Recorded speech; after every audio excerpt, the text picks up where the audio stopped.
नमस्कार दोस्तों, चलिए जानते हैं झारखंड की राजनीति से लेकर गांव तक की 25 से बड़ी खबरें। लेकिन उससे पहले आप इस चैनल पर नए हैं तो सब्सक्राइब जरूर कर लें। रांची नगर निगम चुनाव को लेकर शहर में सरगर्मी तेज हो गई है और प्रशासन ने सभी वार्डों के लिए पोलिंग बूथों की सूची जारी कर दी है। सबसे ज्यादा 23 बूथ वार्ड 50 में बनाए गए हैं, जबकि वार्ड 25, 38 और 53 में सबसे कम 10-10 बूथ तय किए गए हैं। चुनाव की घोषणा से पहले ही प्रचार तेज हो चुका है और प्रत्याशी घर घर पहुंचकर मतदाताओं को साधने में जुट गए हैं। मुख्यमंत्री हेमंत सोरेन ने वर्ल्ड इकोनॉमिक फोरम में कन्फेडरेशन ऑफ इंडियन इंडस्ट्री की बैठक के दौरान कहा कि झारखंड का लक्ष्य अब संसाधनों के मूल्य संवर्धन, सतत औद्योगिकीकरण और जन केंद्रित विकास की ओर बढ़ना है। सरकार रोजगार, कौशल विकास, नवीकरणीय ऊर्जा और पर्यटन को बढ़ावा देकर स्थानीय व आदिवासी समुदायों को सीधा लाभ देने की दिशा में काम कर रही है।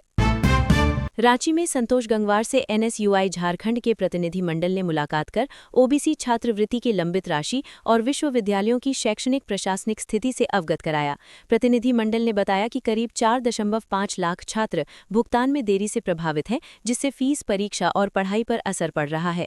राज्यपाल ने मामले को गंभीर बताते हुए त्वरित कार्रवाई के निर्देश दिए और संबंधित अधिकारियों को आवश्यक कदम उठाने को कहा। झारखंड में फाइलेरिया उन्मूलन को जन आंदोलन बनाने के उद्देश्य से 10 फरवरी 2026 से 14 जिलों में मास ड्रग एडमिनिस्ट्रेशन अभियान शुरू किया जाएगा। इस अभियान के तहत 87 प्रखंडों के 14,496 गांवों में करीब 1.75 करोड़ लोगों को स्वास्थ्य कर्मियों की निगरानी में दवाएं दी जाएंगी। बैठक की अध्यक्षता अजय कुमार सिंह ने की, जिसमें अभियान को सिर्फ दवा वितरण नहीं बल्कि दवा सेवन सुनिश्चित करने पर जोर दिया गया। सरकार का कहना है कि लगातार 5 साल तक दवा सेवन से राज्य से फाइलेरिया का पूर्ण उन्मूलन संभव है। धनबाद नगर निगम चुनाव को लेकर सियासी हलचल तेज हो गई है और झारखंड लोकतांत्रिक क्रांतिकारी मोर्चा ने मेयर पद के लिए अपने समर्थित उम्मीदवार के नाम की घोषणा कर दी है। पार्टी ने प्रकाश महतो को मैदान में उतारते हुए कहा कि लक्ष्य सिर्फ चुनाव नहीं बल्कि नगर निगम में पारदर्शी प्रशासन और जन समस्याओं को मजबूती से उठाना है। साथ ही मांग के आधार पर वार्ड पार्षद पदों पर भी पार्टी समर्थित उम्मीदवार उतारने की तैयारी बताई गई है। देवघर स्थित बाबा बैद्यनाथ टेम्पल में बसंत पंचमी के मौके पर वीआईपी, वीवीआईपी और आउट ऑफ टर्न दर्शन पर जिला प्रशासन ने पूरी तरह रोक लगा दी है ताकि आम श्रद्धालुओं को सुगम दर्शन मिल सके। हालांकि पहले की तरह 600 रुपये शुल्क पर शीघ्र दर्शन की सुविधा जारी रहेगी। 23 जनवरी को मंदिर का पट सुबह 3:05 पर खुलेगा और नमन प्रियेश लकड़ा ने श्रद्धालुओं से व्यवस्था बनाए रखने में सहयोग की अपील की है। देवघर में नमन प्रियेश लकड़ा के निर्देश पर आयोजित जनता दरबार में बड़ी संख्या में फरियादी पहुंचे, जहां अपर समाहर्ता हीरा कुमार ने लोगों की समस्याएं सुनी। भू अर्जन, मुआवजा, पेंशन, आवास, बिजली बिल, फसल बीमा और योजनाओं से जुड़े मामलों को संबंधित विभागों को भेजते हुए जांच कर जल्द निपटारे का आदेश दिया गया। अधिकारियों को 1 सप्ताह के भीतर रिपोर्ट सौंपने के निर्देश दिए गए हैं। लातेहार में चेक से जुड़े एक मामले में न्यायालय ने आरोपी पर सख्त रुख अपनाते हुए 4.5 लाख रुपए की क्षतिपूर्ति देने और 6 माह का कारावास का आदेश दिया है। ये फैसला कुमारी जीव की अदालत ने सुनवाई के बाद सुनाया, जिसमें शिकायतकर्ता को लंबे समय से भुगतान नहीं मिलने की स्थिति सामने आई। न्यायालय ने स्पष्ट किया कि ऐसे मामलों में समय पर भुगतान न करना गंभीर विषय है और इससे संबंधित मामलों में त्वरित कार्रवाई जरूरी है। झारखंड में कोचिंग संस्थानों की मनमानी पर रोक लगाने के लिए संतोष कुमार गंगवार ने झारखंड कोचिंग सेंटर नियंत्रण एवं विनियमन विधेयक 2025 को मंजूरी दे दी है। इस कानून के तहत कोचिंग सेंटरों का पंजीकरण, फीस व्यवस्था, शिक्षक छात्र अनुपात और छात्रों की सुरक्षा से जुड़े कड़े मानक तय किए गए हैं। 50 से ज्यादा छात्र वाले संस्थानों के लिए बैंक गारंटी और अलग अलग कैंपस का अलग रजिस्ट्रेशन अनिवार्य होगा। नियम उल्लंघन पर 5 से 10 लाख रुपए तक जुर्माना और पंजीकरण रद्द करने का प्रावधान किया गया है।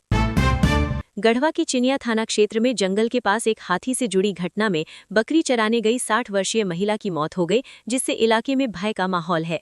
जानकारी के अनुसार महिला का जंगल में अचानक हाथी से सामना हुआ, जिसके बाद ये दुखद स्थिति सामने आई। सूचना पर वन विभाग की टीम मौके पर पहुंची और आवश्यक कार्यवाही करते हुए परिजनों को तत्काल सहायता राशि दी गई। जनप्रतिनिधियों ने ऐसे मामलों के स्थायी समाधान और मुआवजा राशि बढ़ाने की मांग उठाई है।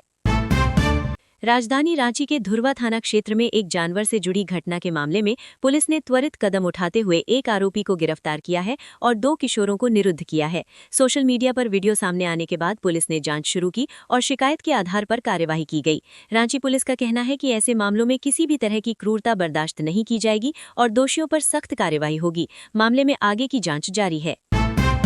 हजारीबाग के दारू प्रखंड की आंगनवाड़ी सेविका मीना देवी को उनके उत्कृष्ट कार्य के लिए दिल्ली में गणतंत्र दिवस परेड समारोह में शामिल होने का आमंत्रण मिला है। बच्चों की देखभाल, पोषण और शिक्षा में बेहतर योगदान के चलते उनका चयन हुआ है। 26 जनवरी को वो नरेंद्र मोदी के कार्यक्रम में भी शामिल होंगी। इस उपलब्धि से पूरे गांव और क्षेत्र में गर्व और खुशी का माहौल है। बसंत पंचमी के मौके पर रांची में पहली बार आर्टिफिशियल इंटेलिजेंस तकनीक से डिजाइन की गई मां सरस्वती की प्रतिमा लोगों के आकर्षण का केंद्र बनी है। प्रसिद्ध मूर्तिकार अजय पाल ने एआई आधारित ब्लूप्रिंट से प्रतिमा का स्वरूप तैयार कर उसे पारंपरिक मिट्टी से आकार दिया है। इस प्रयोग में परंपरा और आधुनिक तकनीक का अनोखा संगम देखने को मिल रहा है। खास बात यह है कि इस एआई आधारित प्रतिमा की मांग झारखंड के साथ साथ अन्य राज्यों से भी तेजी से बढ़ रही है। झारखंड एकेडमिक काउंसिल की मैट्रिक और इंटर परीक्षा 3 फरवरी 2026 से शुरू होने जा रही है, जिसमें करीब 7 लाख परीक्षार्थी शामिल होंगे। मैट्रिक की लिखित परीक्षा 3 से 17 फरवरी तक एक ही पाली में सुबह 9:45 से दोपहर 1 बजे तक होगी। साथ ही 15 मिनट का अतिरिक्त समय मिलेगा। एडमिट कार्ड स्कूलों के माध्यम से जारी कर दिए गए हैं और बिना प्रवेश पत्र परीक्षा केंद्र में प्रवेश नहीं मिलेगा। परिषद ने निष्पक्ष और व्यवस्थित परीक्षा के लिए प्रशासनिक और सुरक्षा तैयारियां पूरी होने का दावा किया है। राजधानी रांची से करीब 60 किलोमीटर दूर सिल्ली थाना क्षेत्र के रिहायशी इलाके में लकड़बग्घा नजर आने से इलाके में हड़कंप मच गया। सूचना मिलते ही वन विभाग की टीम ने त्वरित कार्यवाही करते हुए उसे पतराहटू गांव के एक सरकारी स्कूल के स्टोर रूम से सुरक्षित बाहर निकाला।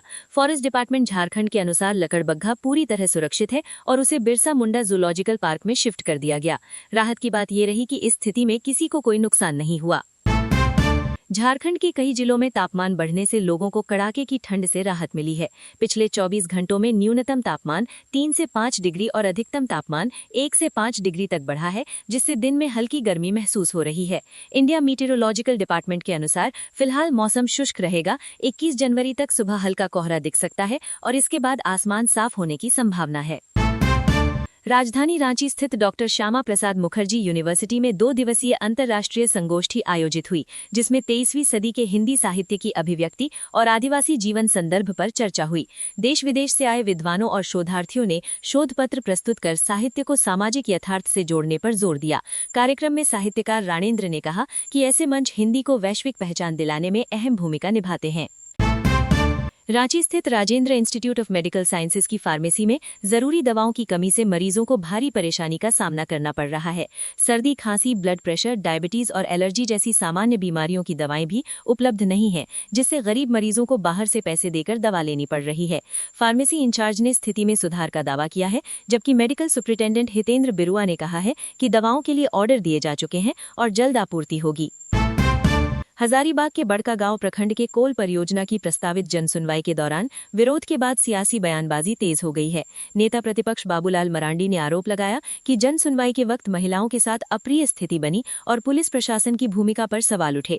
उन्होंने हेमंत सोरेन पर निशाना साधते हुए कहा कि राज्य में कानून व्यवस्था को लेकर चिंता बढ़ी है। प्रशासन का कहना है कि स्थिति पर नजर रखी जा रही है और मामले में आगे की जांच जारी है। केंद्रीय मंत्री रामदास अठावले ने रांची में आयोजित रैली से हेमंत सोरेन को खुला राजनीतिक प्रस्ताव देते हुए कहा कि अगर वे कांग्रेस छोड़कर नरेंद्र मोदी के साथ आते हैं तो झारखंड के विकास में तेजी आएगी। रिपब्लिकन पार्टी ऑफ इंडिया अध्यक्ष अठावले ने दावा किया कि एनडीए के साथ रहने पर केंद्र से पूरा सहयोग मिलेगा। उन्होंने छात्रवृत्ति भुगतान को लेकर भी जल्द समाधान का भरोसा दिलाया और निकाय चुनाव में पार्टी की सक्रिय भूमिका के संकेत दिए। वर्ल्ड इकोनॉमिक फोरम दावोस के दौरान विधायक कल्पना सोरेन ने अपोलो हॉस्पिटल्स की मैनेजिंग डायरेक्टर सुनीता रेड्डी से मुलाकात की। बातचीत में हेल्थ केयर सेक्टर, महिला नेतृत्व और समावेशी विकास पर विचार साझा किए गए। इस दौरान झारखंड सरकार की ओर से महिला सशक्तिकरण और टिकाऊ अर्थव्यवस्था को लेकर राज्य का विजन वैश्विक मंच पर रखा गया। दावोस में आयोजित विभिन्न सत्रों के जरिए झारखंड निवेश और सामाजिक विकास के मुद्दों पर अंतर्राष्ट्रीय संवाद को आगे बढ़ा रहा है। स्टार वॉरियर्स फुटबॉल क्लब की खिलाड़ी अंकिता कच्छप, रूपाली कुमारी और राधिका कुमारी का चयन Jharkhand under 19 school football team में हुआ है। तीनों खिलाड़ी आज पूरी टीम के साथ मणिपुर के लिए रवाना हो गई हैं। खास बात यह है कि बिना स्थायी मैदान और सीमित संसाधनों के बावजूद इन खिलाड़ियों ने ये मुकाम हासिल किया है। खेल प्रेमियों का कहना है कि सही सुविधाएं मिलने पर ये खिलाड़ी राष्ट्रीय स्तर पर झारखंड का नाम और ऊंचा करेंगी। वर्ल्ड इकोनॉमिक फोरम दावोस के दौरान टेक महिंद्रा ने झारखंड में आर्टिफिशियल इंटेलिजेंस, डेटा सेंटर और इमर्जिंग टेक्नोलॉजी के क्षेत्र में निवेश का प्रस्ताव रखा है। हेमंत सोरेन और विधायक कल्पना सोरेन के साथ हुई बैठक में IT park, global capability centre और स्किल डेवलपमेंट पर चर्चा हुई। टेक महिंद्रा के इमिया हेड साहिल धवन ने कहा कि झारखंड का ऊर्जा सक्षम वातावरण टेक्नोलॉजी निवेश के लिए अनुकूल है। सरकार ने इसे युवाओं के लिए रोजगार और डिजिटल इनोवेशन की दिशा में अहम कदम बताया है। अवैध पत्थर खनन मामले की केंद्रीय अन्वेषण ब्यूरो जांच को लेकर झारखंड की राजनीति गर्मा गई है। नेता प्रतिपक्ष बाबूलाल मरांडी ने आरोप लगाया कि जांच के बाद राज्य में अराजक स्थिति पैदा की जा रही है और पत्थर ढुलाई जैसे कार्यों में बाधा डाली जा रही है। उन्होंने हेमंत सोरेन पर निशाना साधते हुए कहा कि इससे राज्य की छवि और निवेश माहौल प्रभावित हो सकता है। मामले को लेकर राजनीतिक बयानबाजी तेज है और स्थिति पर सभी की नजर बनी हुई है।